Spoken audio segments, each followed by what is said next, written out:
The Recharge. Hello and welcome to The Recharge. Ruben Gonzalez, and that's Matthew Stanley, and we're ready to give you another preview and a recap of all things Chargers. So, without further ado, let's get ready to recharge.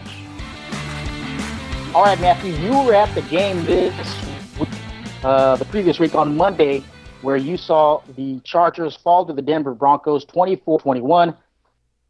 How that game went, so from the stands in Denver. Well, it was a rough game. I'll tell you that. It was pretty slow for three quarters, but super loud. I've been to 5 games in a row there now versus the Chargers, and I'm not sure I've ever heard it that loud. It was very loud. And then that fourth quarter came around, and it all kind of got a little quieter because the Chargers started forcing turnovers, and we're coming back, and there was kind of a feeling of disbelief in the stadium, both from Chargers fans and all the overwhelming amount of Broncos fans. You talked about the crowd noise. Was it as big as Coach Lynn, Coach Rizzonutt have kind of said that it was? You think it really was a problem? I think it was, definitely, especially at the beginning, because usually at those games, I've noticed that the fans will get really loud just for a little bit and then die out, and they get loud again. This was just constant loud noise for the entire time the Chargers were on the field for the first couple series. I think you mentioned it through our channels that the BFTB staff talked through, that they were going to open up the tailgate in a couple hours more than usual. Maybe that had something to do with it as well. Coach Lynn also talked about he was impatient with the running game. Do you agree with that? With difference, or is it those things where he's just kind of looking back at what might have been? I think he could have standed to be a little more patient with the run game.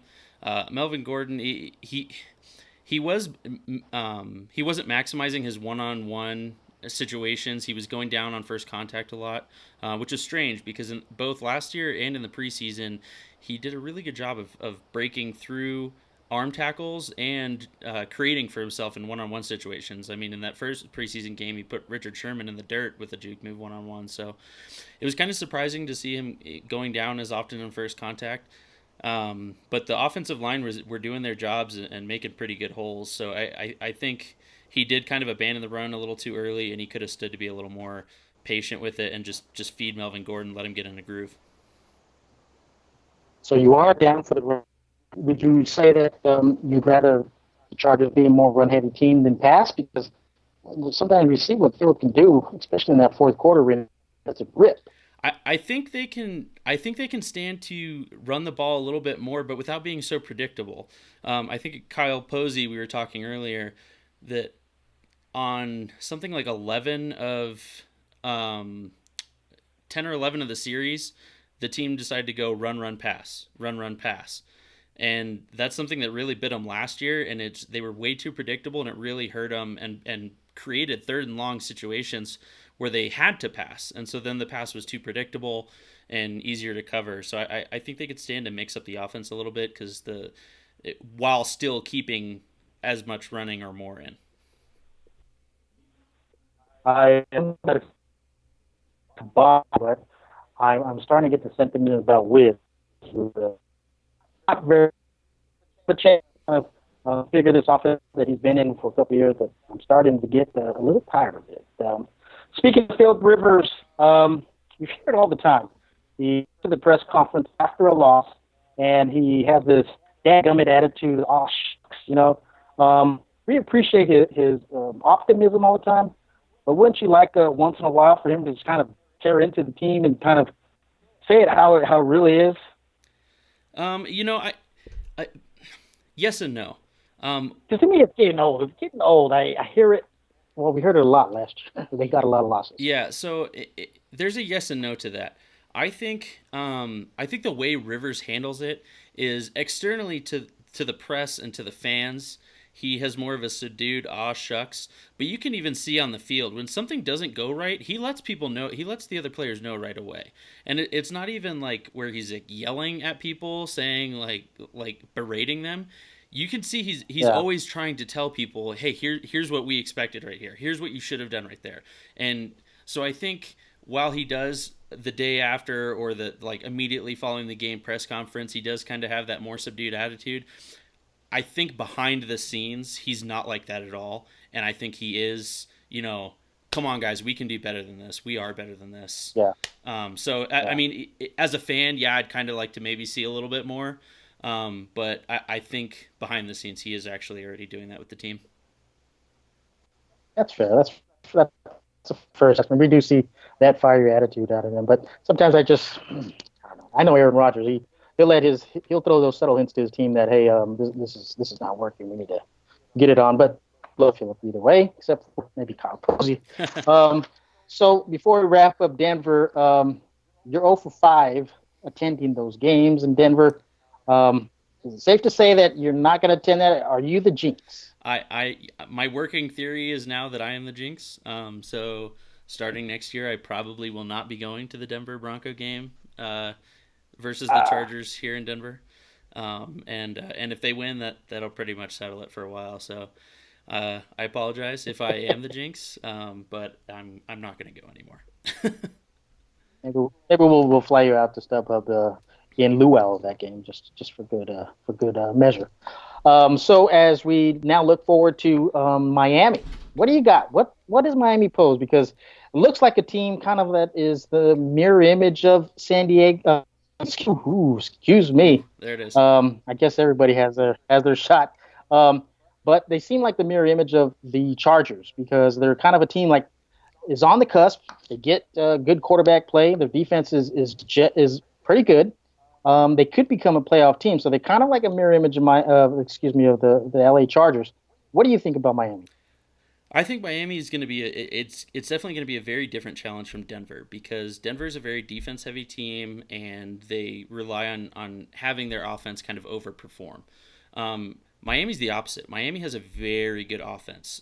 They've got some pretty good linemen up front. They've got Jay Ajayi in the backfield. They've got really good weapons on the edge. They've got Jarvis Landry, Devontae Parker, and now they have Jay Cutler slinging the ball to him.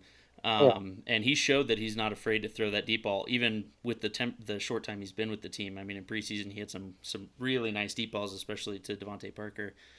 Um, Hmm. and then defensively, they kind of mirror the Chargers up front. They definitely have a very good defensive line, pretty good front seven. I think they're a little weaker than the Chargers in the secondary, so that's probably something they're going to attack. I know Lynn said he wants to keep with the run heavy, but I don't know if this is a defense that you can do that against as easily as you can attack the edges, attack the outside, get some vertical passes going.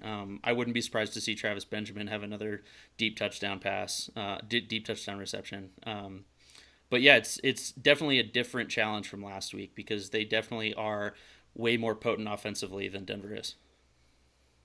So Cutler's back in the AFC, of course. Not too long ago, it was Rivers versus Cutler, that little rivalry they had.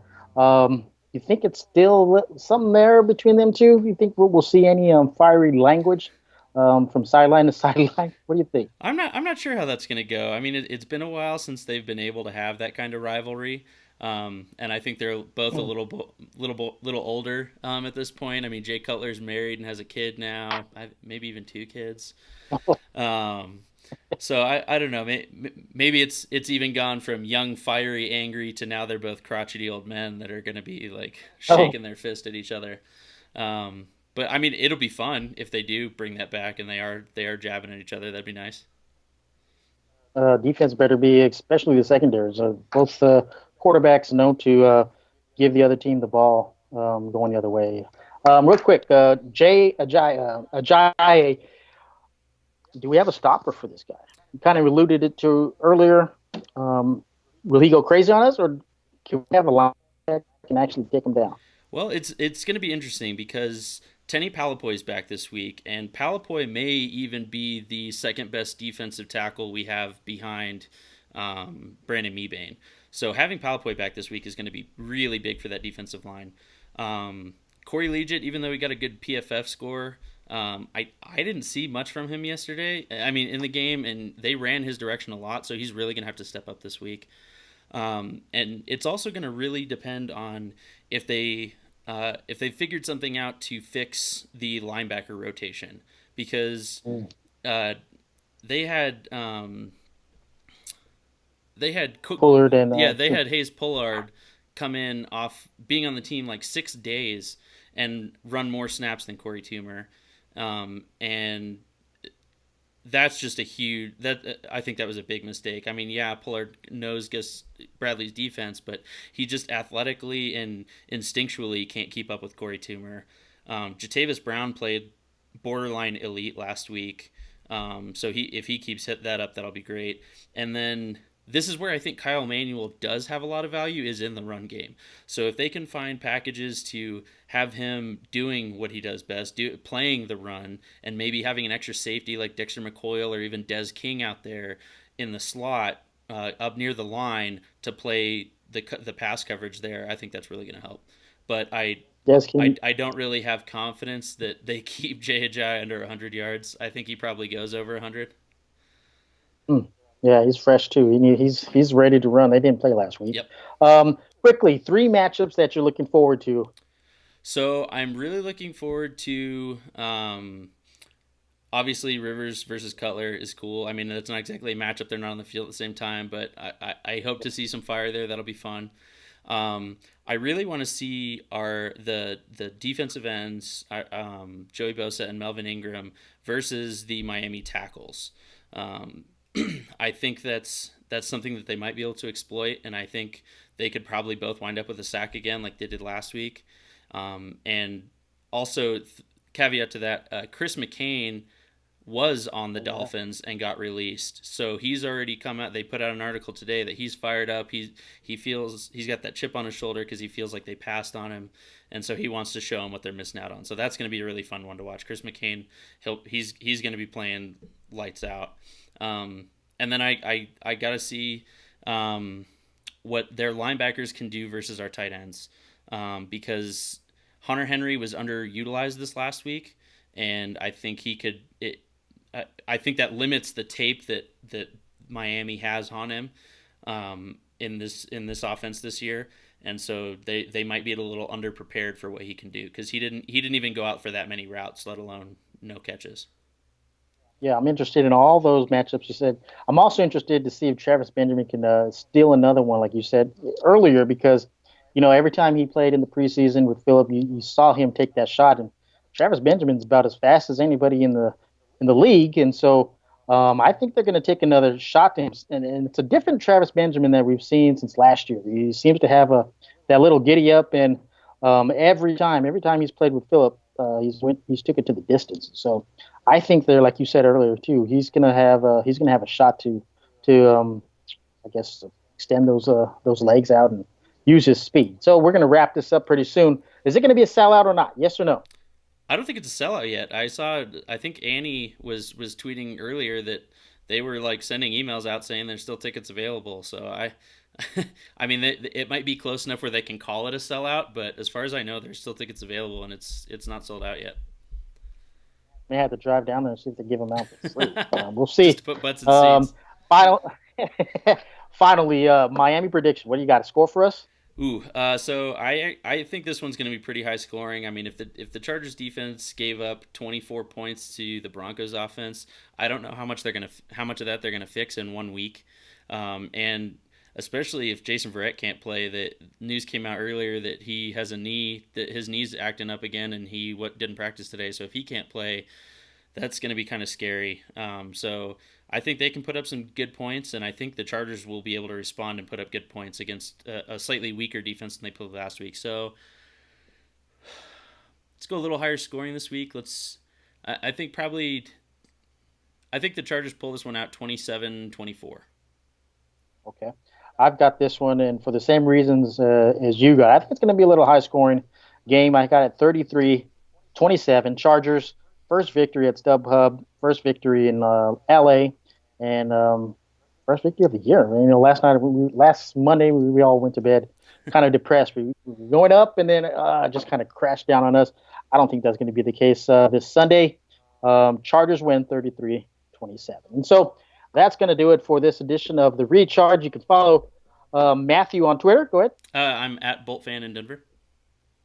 And I'm Ruben Gonzalez, Sportsman11 at Twitter as well. And so that's going to do it. Matthew, any final words? I hope they get this first one at home. It'll do a really good job for this team. I mean, they all said this week they felt kind of different in the locker room after this loss. They were saying that last year everybody had heads down. This time they were able to just like a duck let the water roll off, and they're ready for the Dolphins. So I hope that attitude works, and I hope they go in and get a win this week. So as well. Fight for LA begins on Sunday. It's going to be the Chargers and the Dolphins. We'll see you guys next week for another edition of The Recharge.